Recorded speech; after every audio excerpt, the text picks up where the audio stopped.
கலைஞர் எழுதுகோள் கொண்டு செங்கோலாய் நின்று ஏழைகளின் துயரை தீர்த்த மன்னவனே, முத்தமிழ் வித்தகமே, நூல்கள் முளைத்து நடமாடும் முப்பால் புத்தகமே, இவர் சொல்லெடுத்து உரையாடும் போது சங்கதிகள் உருண்டோடும், சரித்திரம் புரண்டோடும்.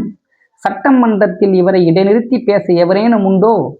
விதவைக்கு கைம்பெண், ஊனமுற்றோருக்கு மாற்றுத்திறனாளி, மூன்றாம் பாலினத்தவருக்கு திருநங்கையில் என்று பெயர் வைத்த தாயுமானவரே, திருவள்ளுவருக்கு சிலை வைத்த குன்றாத குரல் ஓவியமே, வாருங்கள் அனைவரும் போருக்கு சென்றிடுவோம், வந்திருக்கும் இந்தி பேயை விரட்டி அடித்திடுவோம் என இவர் எழுதிய பிடிவசனமெல்லாம் உறக்கத்திலும் இடியாய் முழங்குகிறது.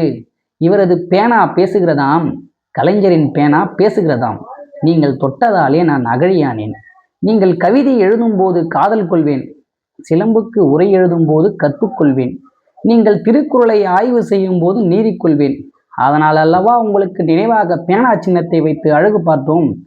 பள்ளியில் படிக்கத் தடை, காலனி அணியத் தடை, தெருவில் நடக்கத் தடை, மேலாடை உடுத்த தடை, தடை அதை உடை, இதுவே கலைஞரின் கொள்கை படை. வாழ்க தமிழ், வெல்க தமிழ்நாடு.